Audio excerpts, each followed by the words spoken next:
سلام، خوش آمدید به این گزارش خبری از آنی نیوز.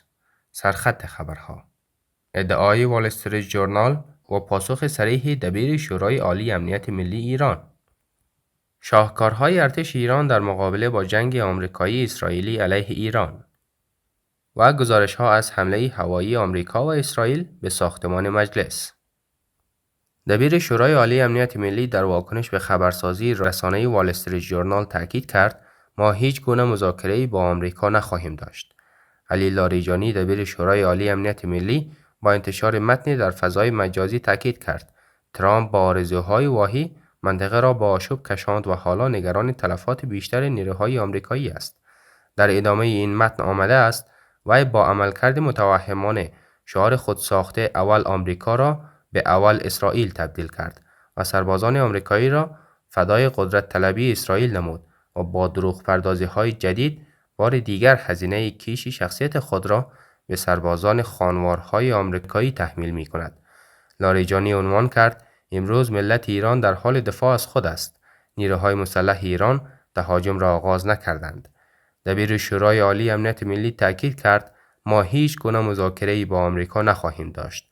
پیشتر الجزیره به نقل از وال استریت ژورنال مدعی شده بود که دبیر شورای عالی امنیت ملی ایران تلاش‌های جدید را برای از سرگیری مذاکرات با واشنگتن آغاز کرده است. شاهکارهای ارتش ایران در مقابله با جنگ آمریکایی اسرائیلی علیه ایران. گروه تفسیر جنگ خبرگزاری تصنیم یکی از اتفاقات بسیار مهم در صبح روز سوم جنگ هدف قرار گرفتن جنگنده‌های F-15 آمریکایی در آسمان کویت بود. این رخداد را میتوان یک موفقیت قابل توجه برای سامانه پدافندی جمهوری اسلامی دانست. گفته می شود از جنگ یوگسلاوی در اواخر دهه 90 میلادی آمریکا در هیچ جنگنده‌ای از دست نداده بود. اکنون پس از حدود 27 سال گزارش‌های از دست رفتن جنگنده آمریکایی منتشر شده است. آن هم در شرایطی که این اصابت پیش از ورود به آسمان ایران رخ داده است. از زاویه دیگر به نظر می رسد آمریکایی‌ها در برآورد خود از سامانه‌های پدافندی ایران دچار خطای محاسباتی شده بودند.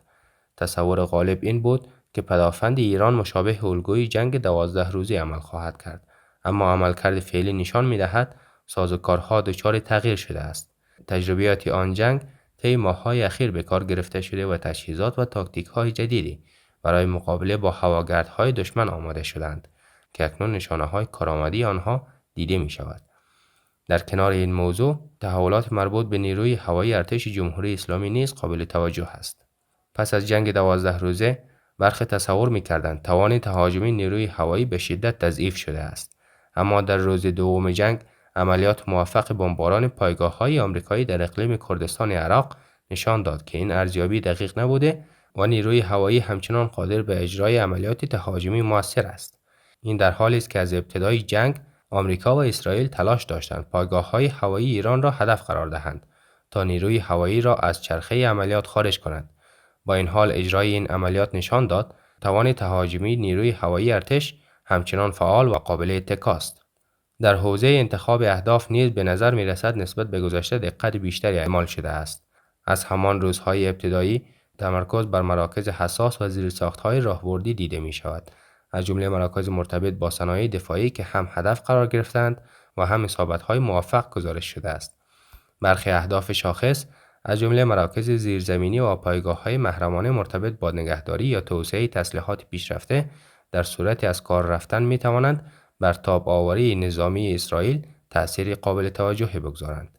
اختلال در چنین مراکز نه تنها بر حوزه‌های مانند پدافند هوایی یا توان هوایی اثرگذار است، بلکه روند جایگزینی تجهیزات را نیز برای اسرائیل دشوار می‌کند. در چنین شرایطی وابستگی این رژیم به پشتیبانی خارجی به ویژه کمک‌های آمریکا افزایش می‌یابد و این خود یک پیامد راهبردی مهم در معادلات میدانی به شمار می‌رود. و اکنون چندین خبر مهم را شنونده باشید. رویترز: سفارت آمریکا در ریاض هدف حمله پهپادی قرار گرفت.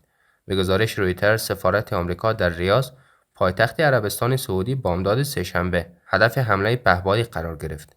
وزارت دفاع عربستان سعودی در بیانیه اعلام کرد بر اساس برآوردهای اولیه سفارت ایالات متحده در ریاض هدف حمله 2 پهپاد قرار گرفته است که در پی آن آتش‌سوزی محدودی رخ داده و خسارات جزئی به ساختمان وارد شده است. اکسیوس: چندین کشور عرب در خاورمیانه در حال بررسی پیوستن به حملات علیه ایران هستند. به گزارش اکسیوس، به رغم اظهارات عباس عراقچی وزیر خارجه جمهوری اسلامی مبنی بر اینکه ایران با کشورهای منطقه در جنگ نیست و تنها اسرائیل و پایگاه‌های آمریکا را هدف قرار می‌دهد، پهپادها و موشک‌های ایران به چندین هدف در سراسر حوزه خلیج فارس برخورد کرده‌اند.